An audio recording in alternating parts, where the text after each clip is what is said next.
That's not going anywhere. Those chains are 12,000 pound braking strength, by the way. And there's 2 of them. And this whole thing only weighs 10.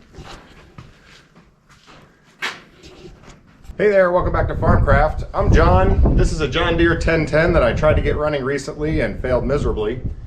Maybe not miserably, but it's not running yet. Well, let me do a quick review on what we did. I got it so that it would crank over, and then I discovered that the injection pump had no output whatsoever. And I thought, well, maybe the fuel rack is stuck. So I opened up the injection pump to find that it was an absolute disaster in there, and ended up doing a full rebuild on that injection pump. And the pump now works. So that was actually kind of cool. If you want to see that, the links to the videos are in the description. I then bled the system and got good fuel delivery to all 4 injectors, but discovered I was still not getting any smoke out of the system.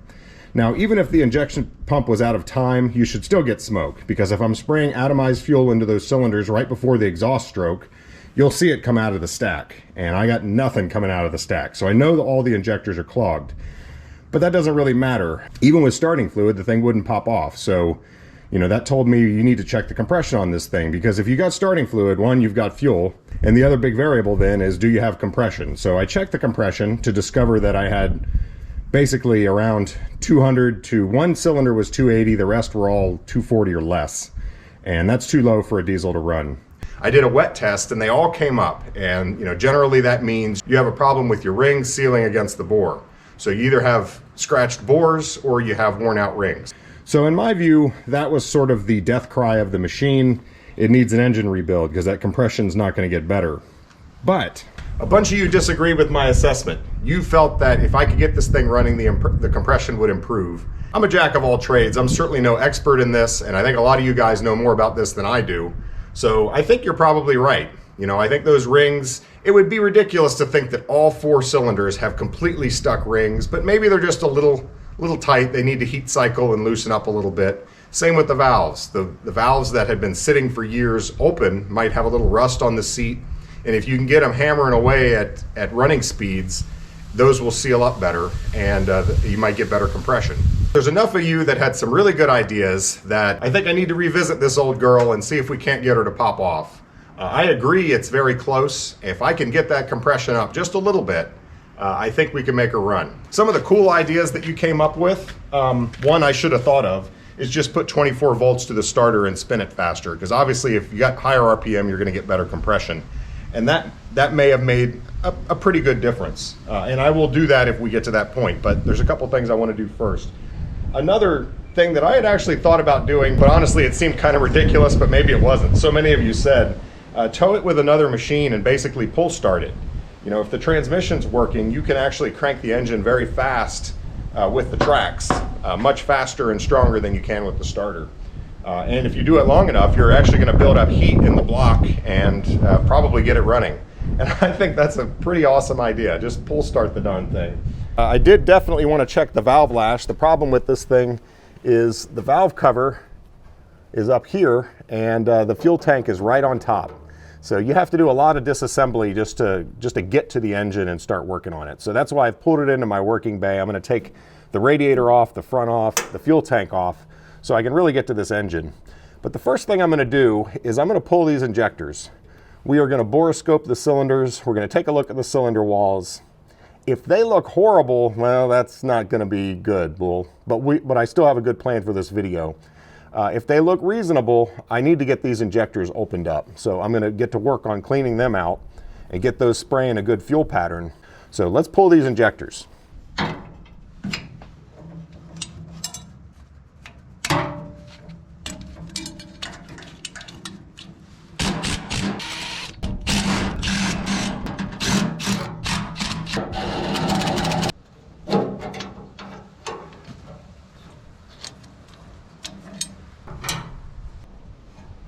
So I wanted to point out, a lot of people thought stuck valves stuck open. So obviously that's a possibility on something that's been sitting, but I don't think I have a valve stuck all the way open. I wouldn't get a compression reading.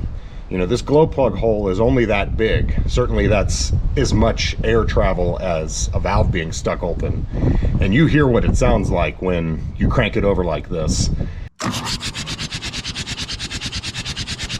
it doesn't have any compression at all, and you would not get a compression reading on your compression tester. So there's no way the valves are just stuck wide open. Now, could the valve seats be in rough shape and something that would clean up if I get it running? Yeah, I think that's reasonable.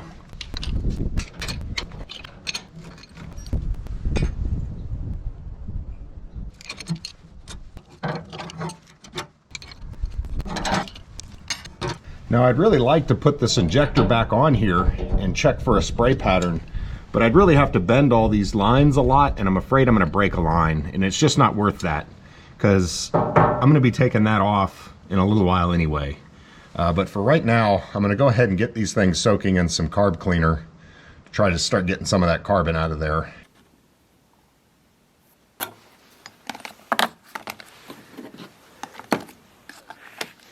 Carb cleaner.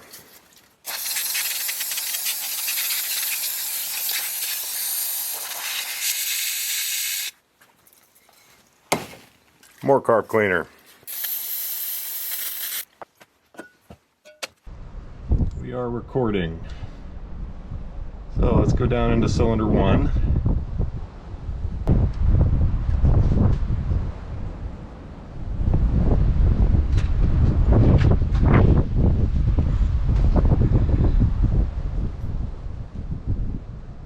Yeah, it's going to be tougher to get in there than you might think, because the injectors don't inject directly into the cylinder. They're injecting into this pre-combustion chamber.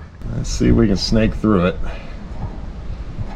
And I can see the cylinder wall there, but it won't go any further. There, I'm moving the engine so you can see the piston moving.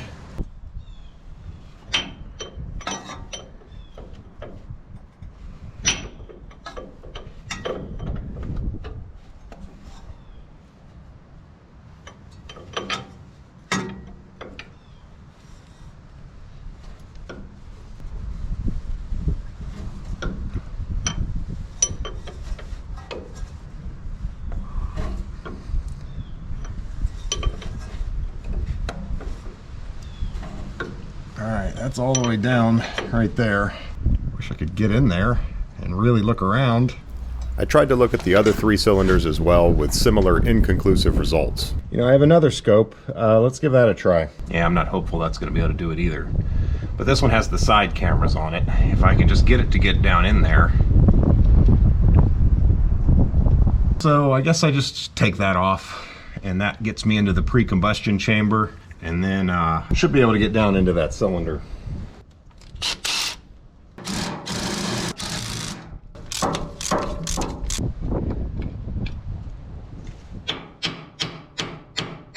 You believe it's fighting me? It's the first time on this machine.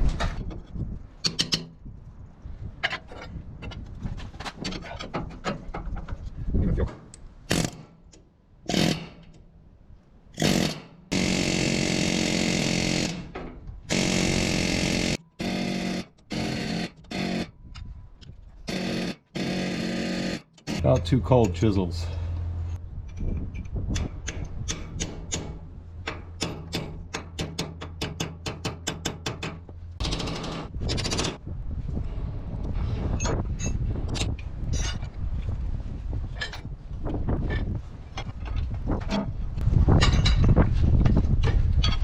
Hey.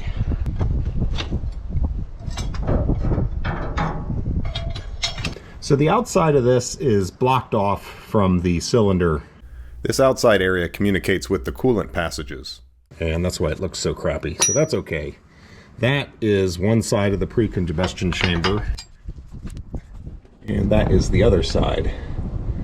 And then you can see that little hole there. That's why I wasn't able to scope the cylinders. And I'm still not going to be able to, because it's too small.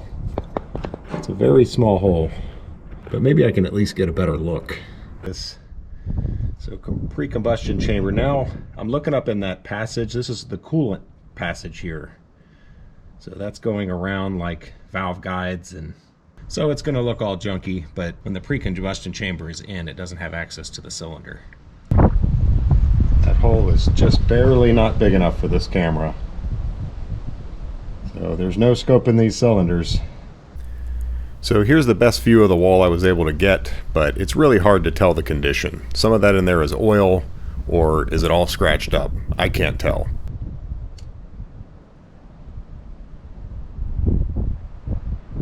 So it turns out I have this old USB camera. I have no idea what this thing is. I've had it for years. I didn't pay much for it, got it off Amazon. I'm sure the image quality isn't going to be good, but it does fit. So the lights on this camera leave much to be desired.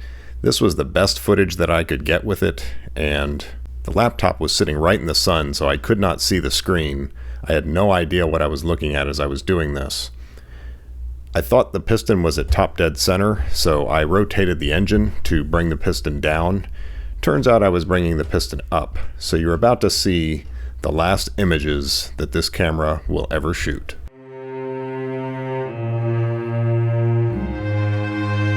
So the answer to the question is, why don't I scope the cylinders? Well, because it's about impossible to do on this machine. So let's start ripping and tearing.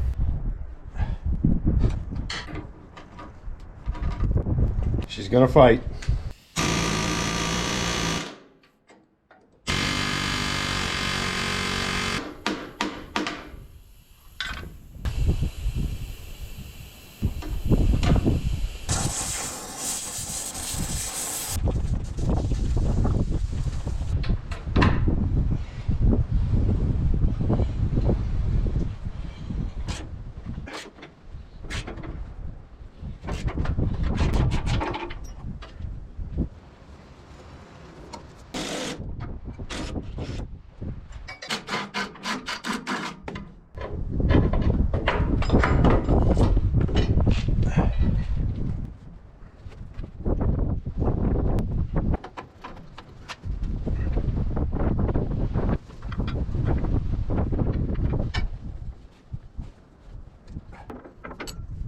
I'm leaving that one on there while I do the other side.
Fuel tank wasn't even bolted down. It'd be nice to have that out of the way.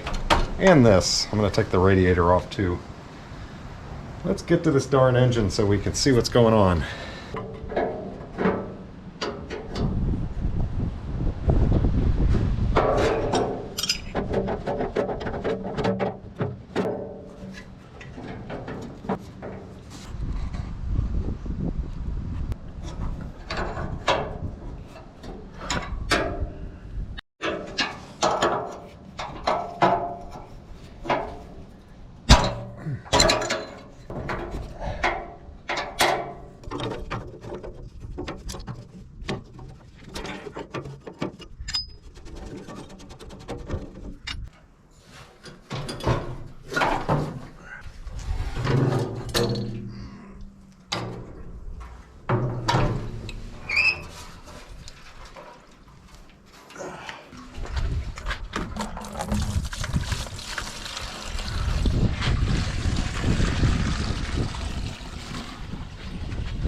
That's the sending unit, and it's leaking a little bit, but it had a nice hood over it, so I don't think water was getting in. The inside of that tank actually looks remarkably good. Hardly any surface rust. Yeah, tank is bueno. except for that leak right there, but I don't really care about that.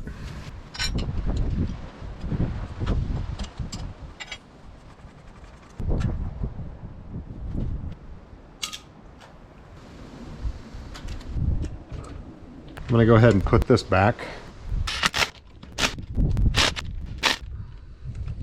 So one thing that's bugging me here is if I do get this thing running, I have no way of cooling it.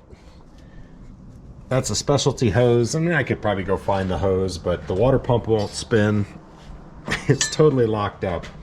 So I need to come up with some way to cool the engine. Right now, I definitely don't want to run it because you'll recall a lot of my water drained out of the block when I had to take that off to get the fuel filters off, which means it's actually air behind the cylinder sleeves now, and that would get hot very, very quickly and damage something if this thing is salvageable at all. I need to come up with a way to cool it.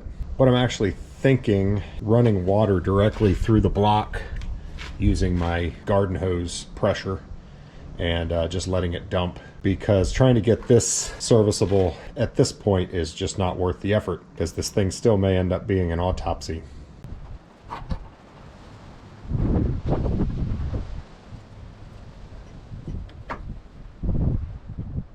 I had 2 oil lines from the transmission to disconnect and cap. These of course cool the transmission while the machine's operating.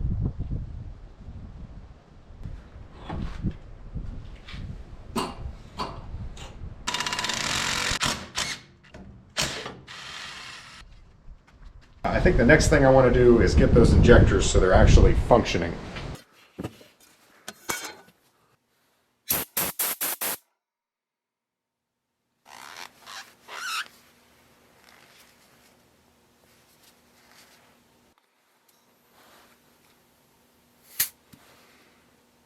Well, a little bit came out. A little bit.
So obviously I've developed a leak.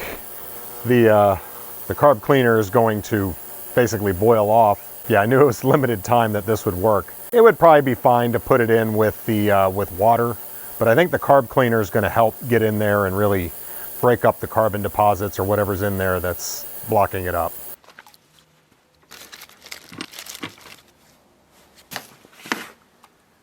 Yeah, I'm just not convinced that I'm getting these really cleaned out. Now, the pressure that they operate at is so much higher than my air that may not be an accurate way to check, but let's see if we can get this thing open. Oh, that one wasn't too bad.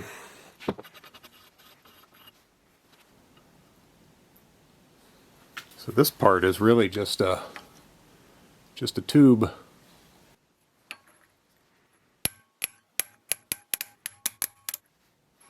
Look at that.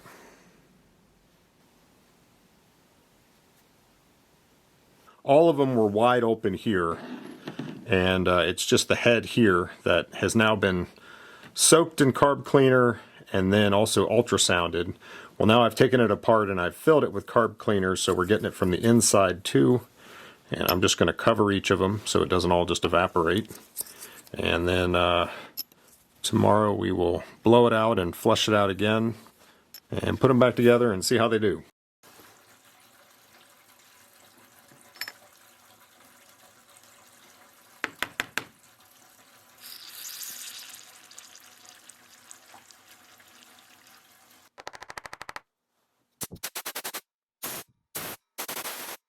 shop air pressure is really not enough to test an injector. Area Diesel said until you get to 1500 psi, these things aren't even supposed to open. So technically, it's the ones that are leaking that are malfunctioning, probably. All in all, they really looked pretty clean inside. Let's get these back together and we'll torque them down. I'm going to put them on the injector pump and see if we can get some spray out of them.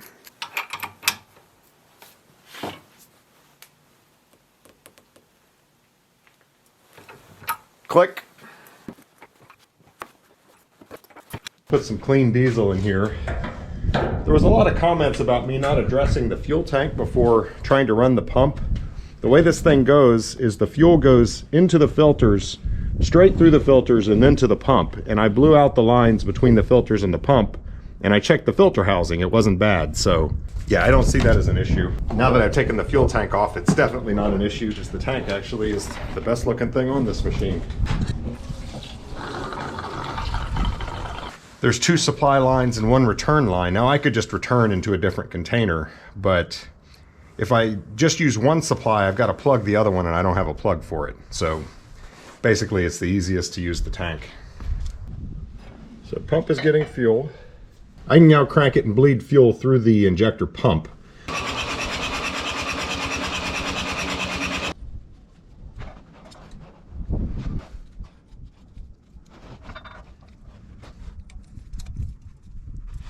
I blow compressed air through. This is the only one that puts anything out at all. The rest do not, and by all rights they should not. So in fact this is the one that may be faulty, but I'm just hoping that I'll get some fuel through all of them.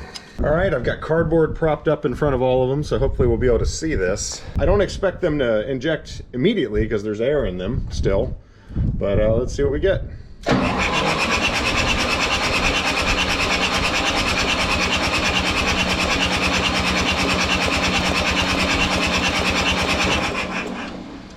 Getting worried for a second. That actually looks really good on those 3, and this one is leaking right there. Apparently somebody didn't do their job adequately.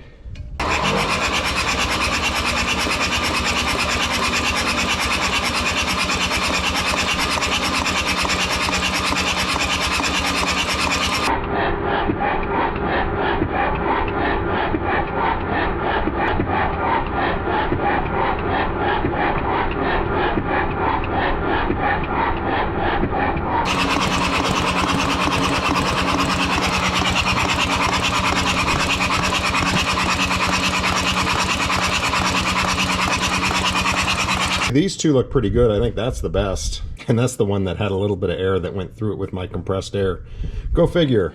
I think that one looks the worst, but they're all putting out fuel now. And that's kind of important. They were not doing that before. So these were my 2 best cylinders on compression. And this was the best. This had 280, this had 240. So I put the best injector here, the second best there. And I also put the 2 functional glow plugs there. So I'm trying to give myself the best chance to get this thing to fire. Yeah, then once it's running, hopefully things will heat up and loosen up. Valves will seat in better and compression will go up across the board. That's the hope.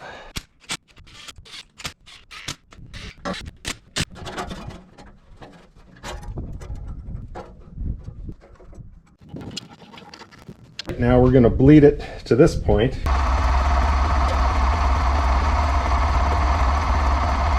This air intake is a big, heavy piece of cast iron and will hold a lot of heat. So I am going to use that to my advantage, I hope.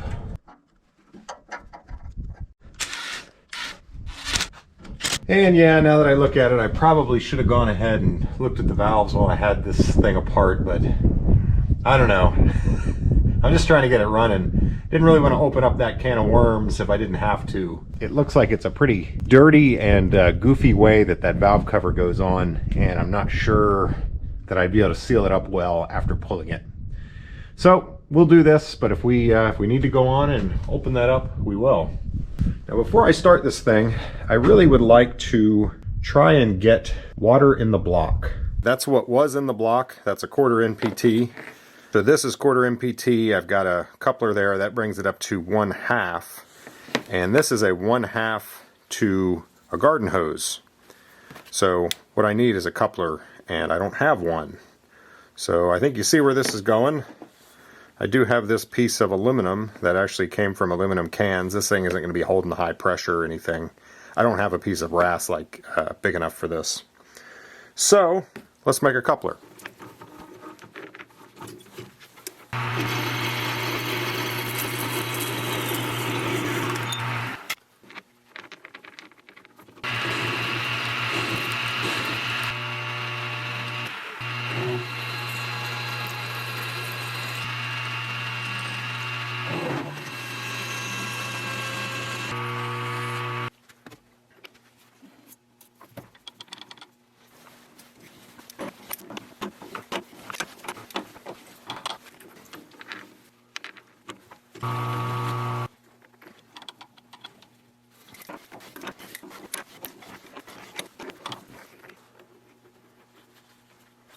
Yeah, so that stuff's really gummy and it's kind of grabbing the tap rather than cutting, making it hard to tap, but this just doesn't matter. All I need it to do is carry water at relatively low pressure.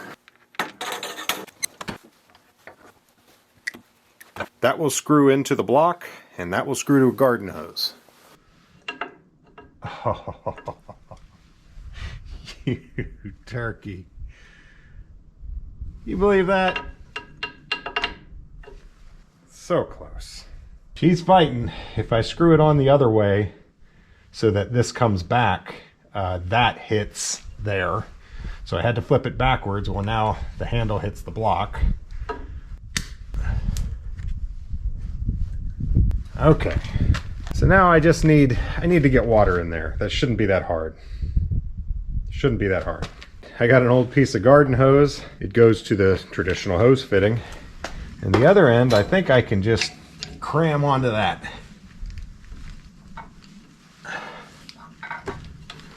We have water to the block, and we made a fitting for no reason. So where's it going to come out? I guess it would dump into here and then come out the bottom radiator tube there. Yeah, ooh, look at that. Good looking stuff. That water that came into there came out at this level, so we're above the cylinders. I put a stopper in the bottom of the radiator there, so let's keep running it and see what it does.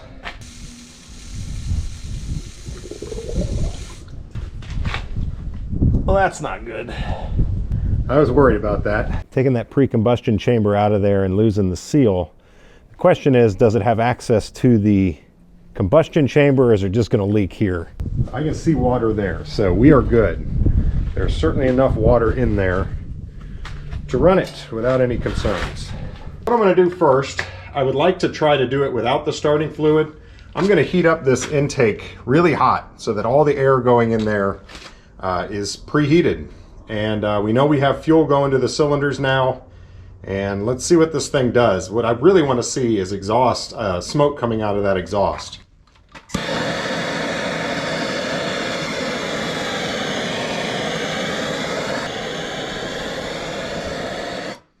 All right, we are good and hot.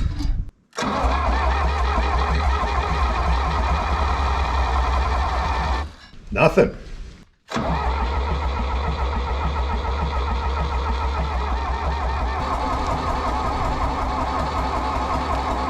Well, now I must say, maybe I'm learning something here. I really would have expected some smoke, because I know fuel's getting in the cylinders now, but I got no smoke.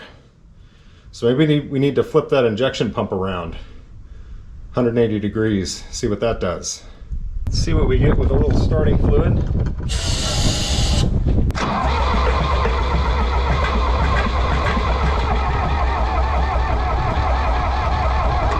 That's the only way I get any smoke.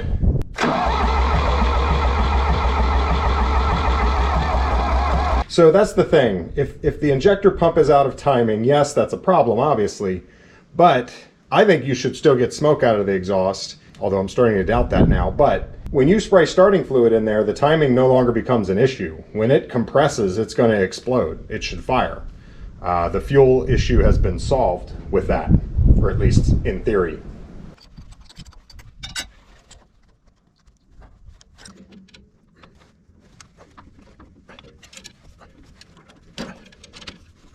180-degree spin. Back in it goes. So I'm sure some of you are wondering why I don't time this thing correctly. Put cylinder number 1 at top dead center and then put the pump on with the timing mark aligned. Well, a couple of reasons. One, I don't have the manual for this machine, so I don't know, is that cylinder 1 or is that cylinder 1? And I don't know if the timing mark, because the timing mark for the old pump and this pump did not correlate. So I don't know if the timing mark on this is going to correlate with top dead center on this thing. So basically I feel like I could really end up chasing my tail here. Since there's only 2 configurations this can be in, I figure just flip it around is the easier thing to do. We'll just crank it and see if we get any smoke. That's what I want to see, is smoke. So that's on full throttle.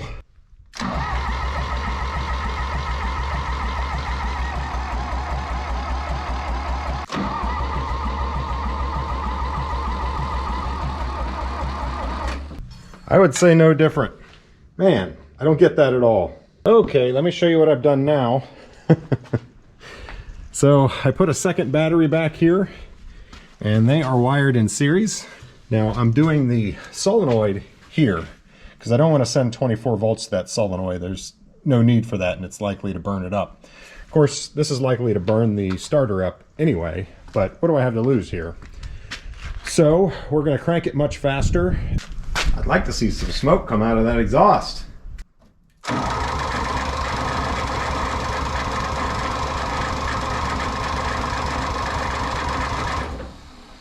Certainly spinning over faster.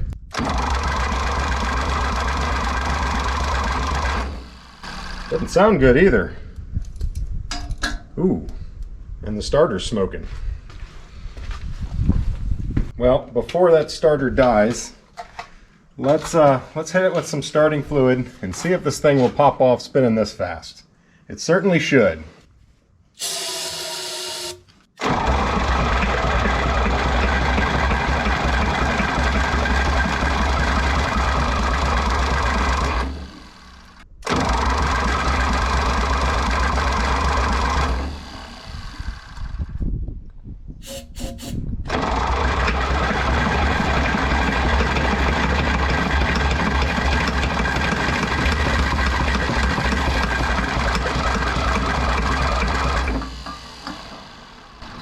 Starter's about to catch fire. You know, I could keep fighting with this thing, towing it around, trying to get the block heated up enough to get it to start. At this point, I really don't think it is worth fooling with anymore. And honestly, right now, I think my injection pump is 180 degrees out. So I ought to flip that back around. I think I'll do that while the starter's cooling off. All right, injection pump is flipped back. Let's try it again.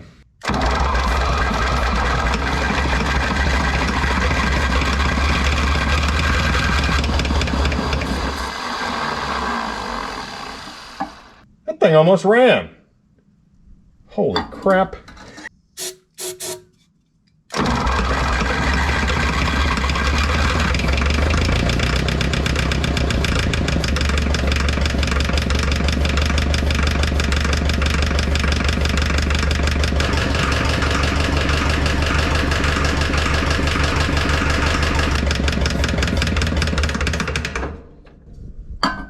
Boy, that thing sounds bad.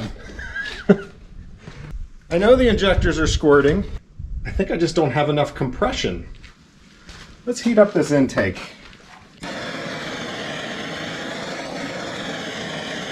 More go here.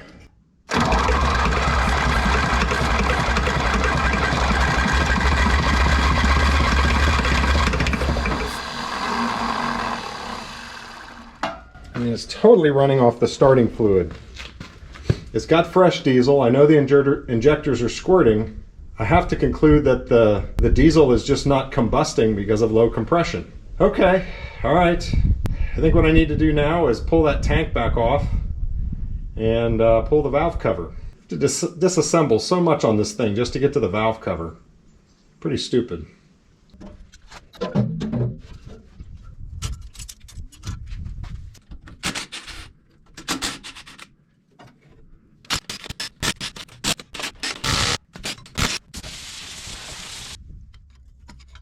Should have drained the coolant out of the block before I pulled that.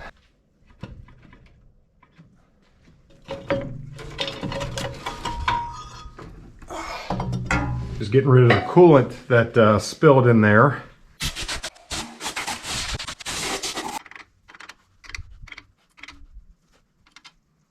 So those two are being pressed.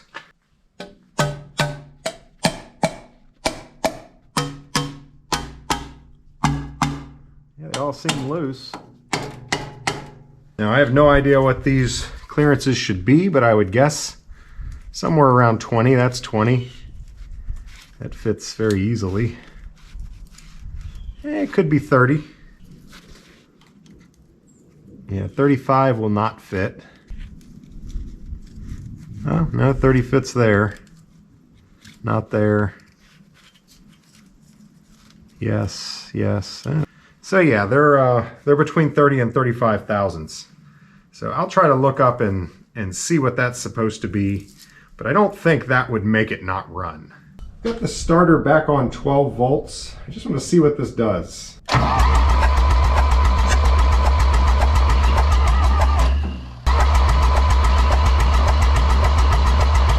Let's have a round of applause for that starter, huh? I've abused the heck out of that thing. Just pulling this exhaust manifold off. So I'm sitting here thinking, why am I not seeing smoke from the diesel that's being injected? And maybe it's just washing down the cylinder walls and into the oil. It must be. It's not coming out the stack. It's not in the exhaust manifold. Where else could it be going? Huh, interesting.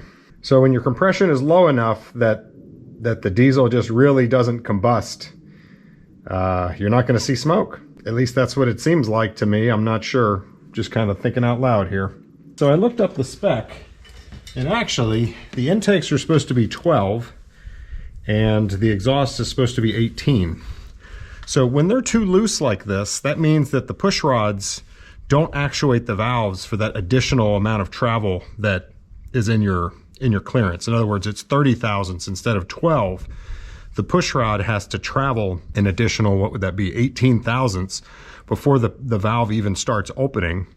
And it never opens as far because it never opens that additional 18 thousandths, and then it closes sooner.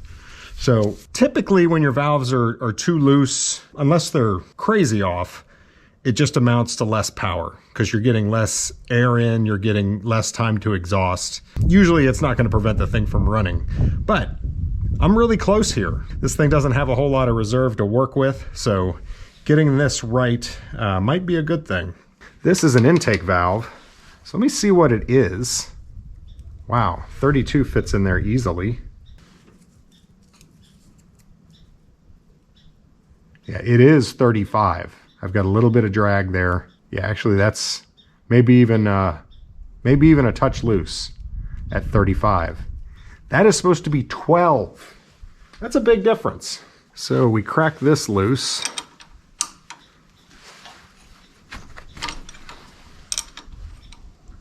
So 12 thousandths feeler gauge. And all you're doing is just kind of putting it in there and dragging it. And there, I can feel it's just starting to catch it. So that's where I want it, right there. Sometimes when you do the lock nut, it will change your reading, so.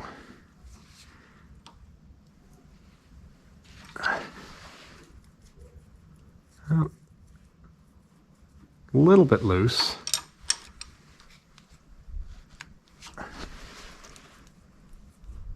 That's good. So this is an exhaust valve. Let's see what it's at. So it's right at 30, and it's supposed to be 18.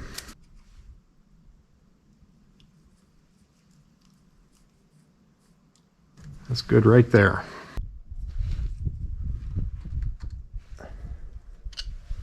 Right there.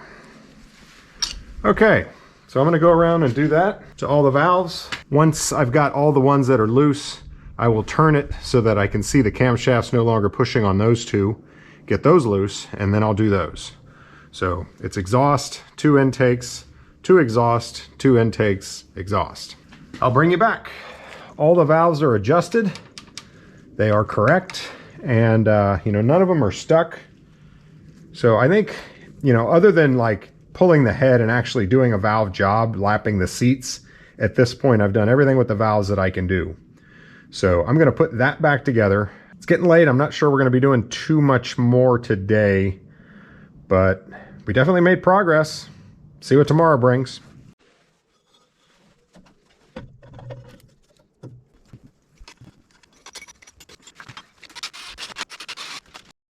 All right, it's first thing in the morning and it's cold.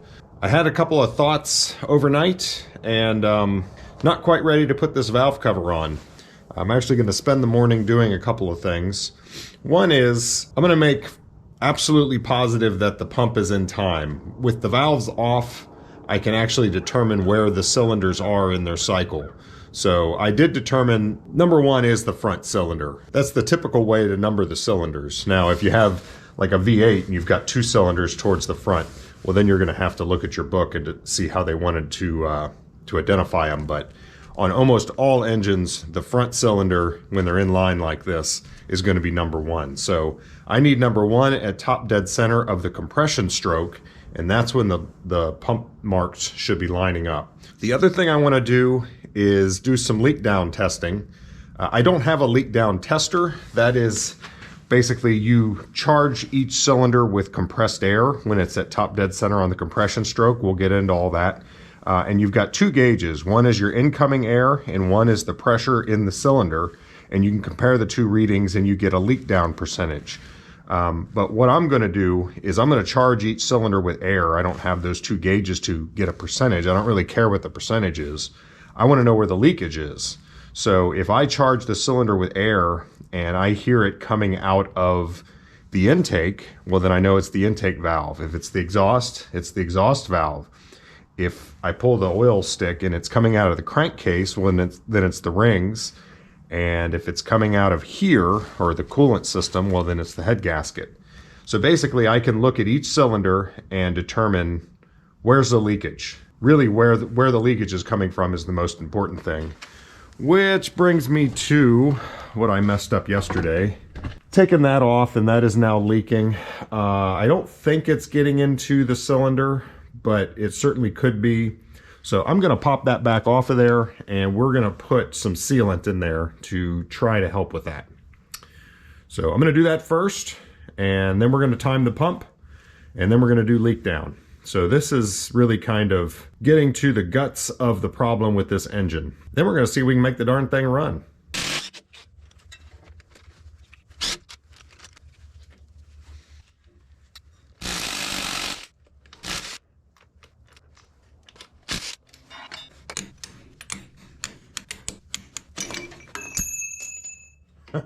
Yeah, I actually think the leakage was probably all just leaking out from the coolant. I don't think it was getting down into that pre-combustion chamber, but I am going to put sealant around the base there and then also up here. You feel better right at the bottom there. That's a copper sealing ring, and all the pressure, of course, is straight down. So it's this surface that really seals out the pressure. And that surface looks good. So I think we're okay there. So I've got this Permatex aviation sealant.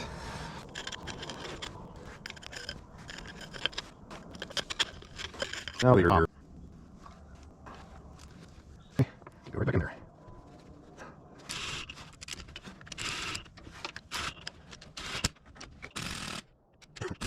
Well, look at that. I just realized I could have taken that off with leaving the injector alone. Huh. Didn't realize that.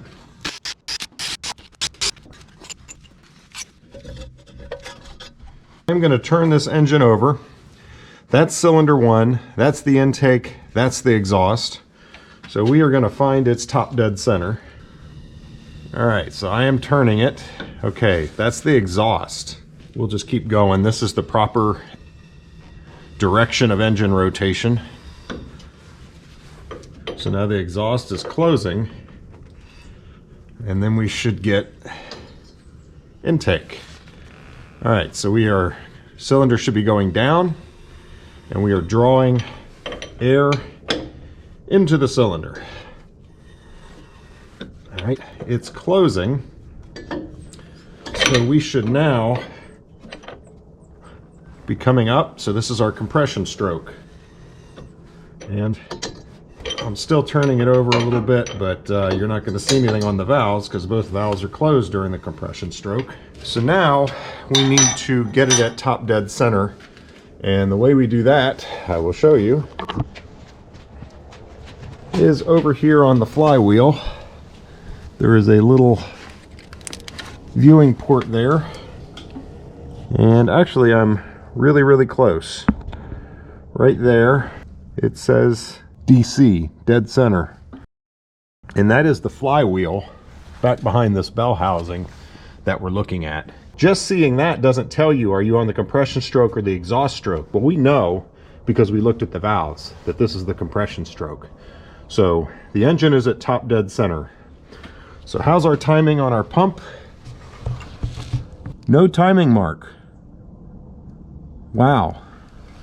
So this is how the pump was when I originally got the machine. And I think it was backwards. I don't think it was in time. So if I turn that 180 degrees, the timing mark should be there. So let's do that and see if I'm right. I hope I'm right. Just to be sure that that timing mark isn't just like out of the window, I'm moving back and forth so that we can verify that it's not just an adjustment thing. Because you can twist that pump a little bit. Yeah, I've rotated it a quarter turn in both directions and no timing mark to be seen.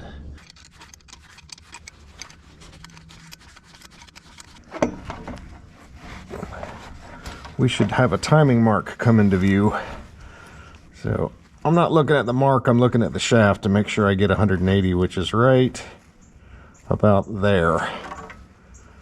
And I can see the timing mark right there. So there, the timing's on the money.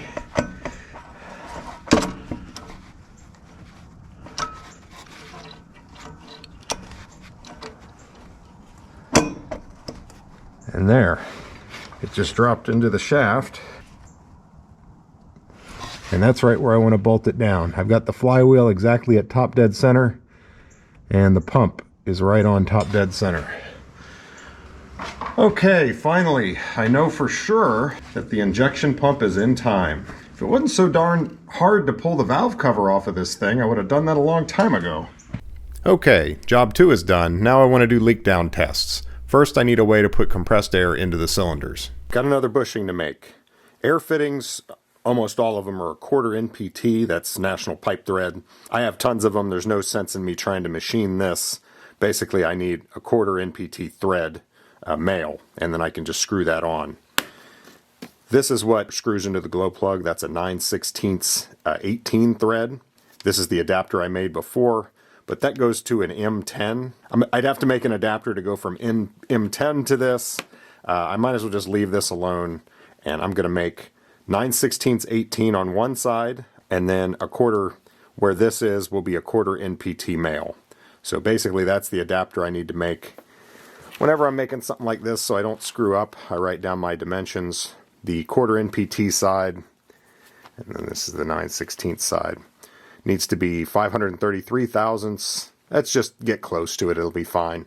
And then 558 on this side, and then the 720 is the diameter around to then mill this into a hex to put a wrench on it. Let's get her done.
Yes, I really need to make a die holder for this.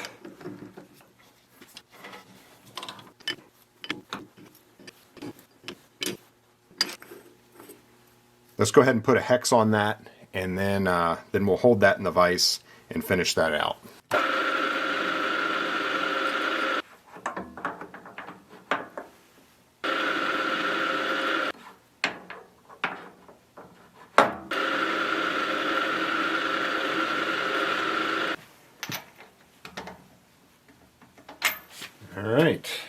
All right, now we can finish threading this. So I found this die holder. It's really made for hexagonal dies, but it has the set screw. Hopefully it'll work on this.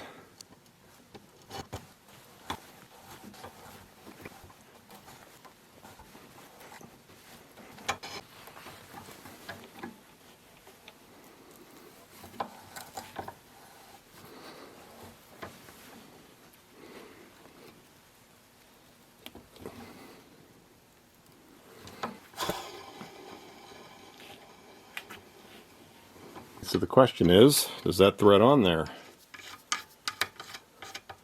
Answer, yes. That hooks to air. That threads into the glow plug hole. Now we can put air to each cylinder at top dead center. And that's really going to give us some information. Okay, we are at top dead center on cylinder 1. So here's our intake. Here is the coolant.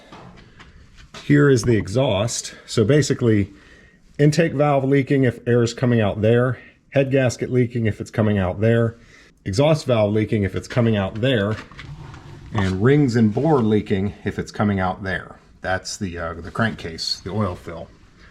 So let's plug it in. And you can hear it, but this little piece of fuzz has no movement at the intake, no movement from the coolant. Really no movement in the exhaust. Maybe a tiny bit. Yeah, I can feel a tiny bit, but it's not much. Look at this. There's your problem, lady. Yeah, so that one is the rings.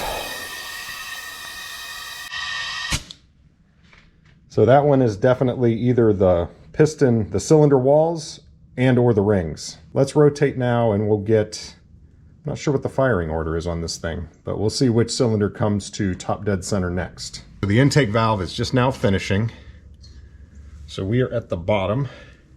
And one more half turn will bring that cylinder to top dead center. That's a half turn. Now these coolant passages have got to communicate with each other underneath, but just in case, we'll do that whenever we test. Where are we leaking? Intake valve is leaking quite a bit. Coolant is not.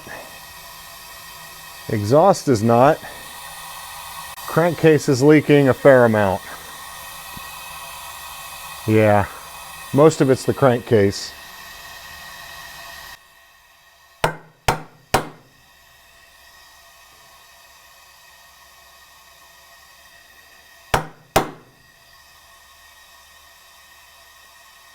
Yeah, see now the intake's not leaking nearly as much.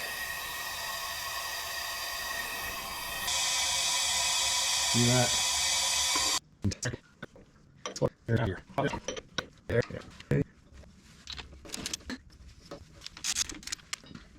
And now, I feel a tiny bit on that intake, but really not much.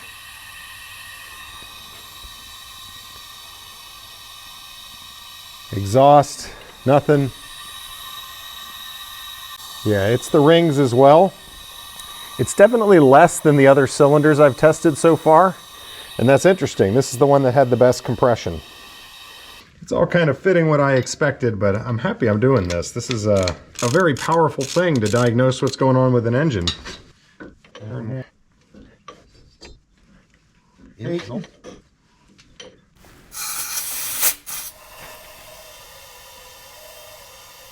Well, quite a bit coming out of the intake on that one.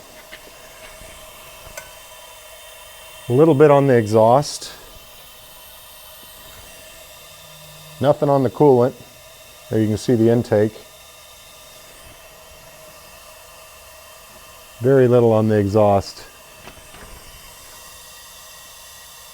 And of course, quite a bit coming out of the crankcase again. But on this one, there's more coming out of the intake than the crankcase right now. Let's see if we can change that.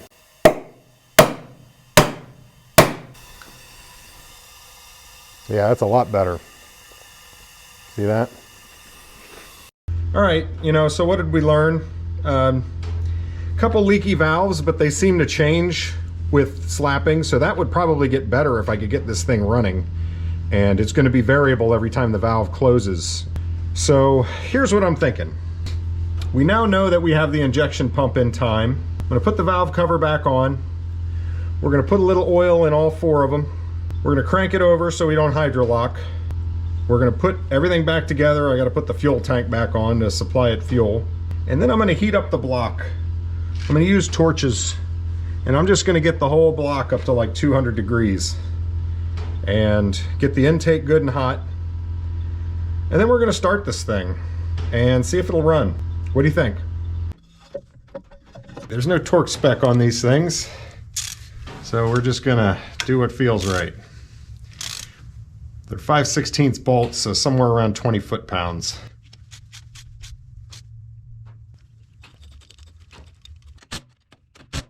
All right, I'm putting about 10 cc's of oil into each one.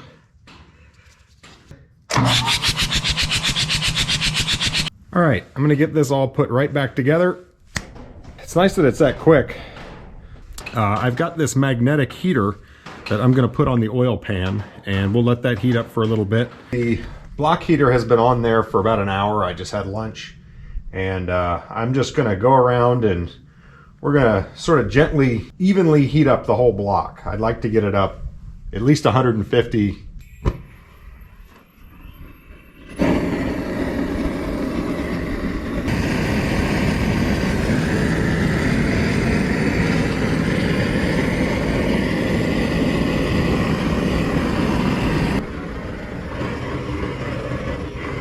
So what I'm trying to do here, I've been heat soaking it for a while. I'm trying to get the entire area where the combustion occurs, basically the top of the cylinders, to at least 150. All right, I'm gonna do this slowly and carefully so I don't start any fires. And we'll see you guys back. I think we're ready to give this a go. I'm gonna give it a hit of starting fluid. The block is full of water. I got the intake hot. It's got fuel, the pump is in time, and the block is at least 150 degrees everywhere. Never heated up an engine with a torch before trying to start it. Hopefully we won't get any unpleasant surprises. Here we go.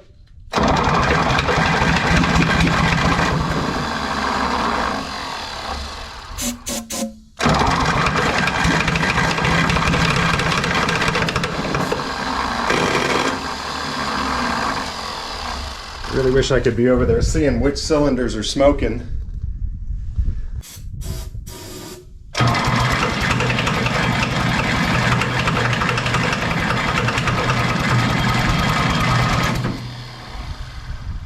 Come on, baby, before that starter gives up the ghost. I'm spraying water on the starter and torching the engine.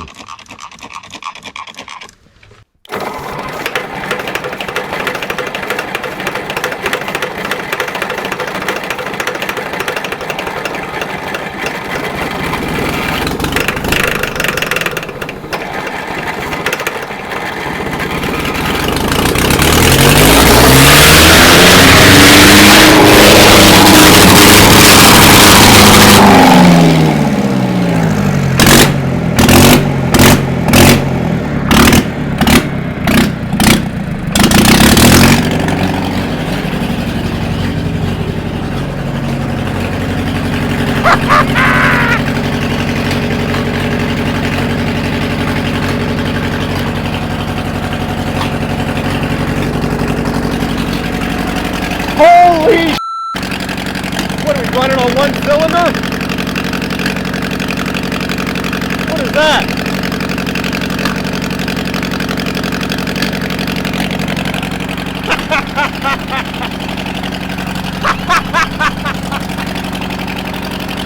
What a piece of junk! It's running!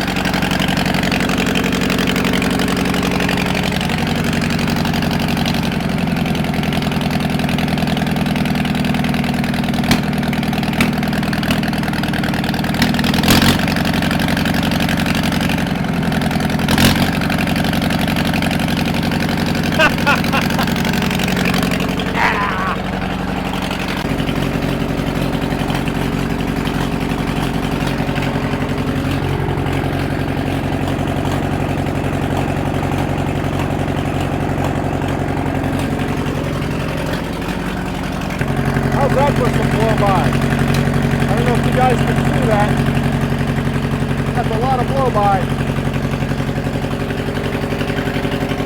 I've turned the hose on partially, so I'm just dumping water through it. So I checked if I loosen the injector lines of any of the cylinders, the engine is affected. So all the cylinders are firing. Why is number 4 smoking so much? None of the others seem to be smoking at all.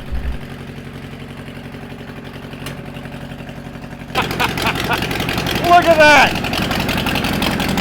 That is ridiculous!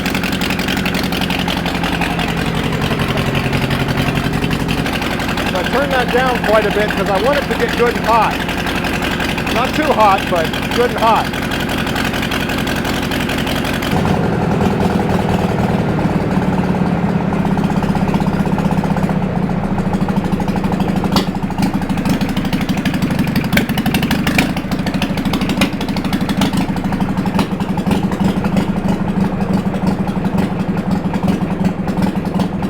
All right, here's my theory. Cylinder 4 there, I think the oil rings are done. So it's just burning tons of oil. But the other ones,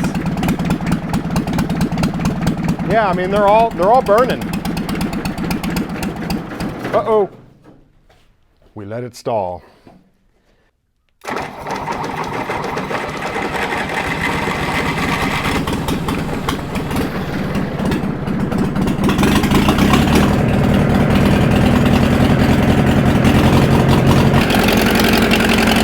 Look at that abomination!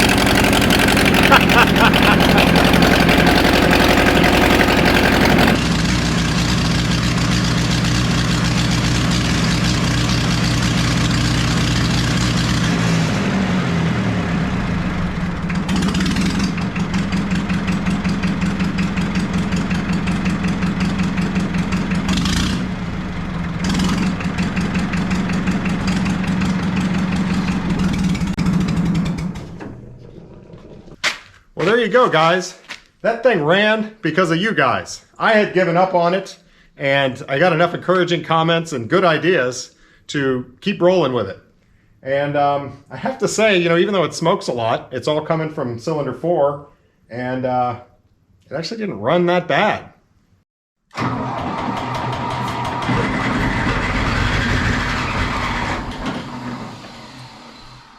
Almost.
Okay, now what?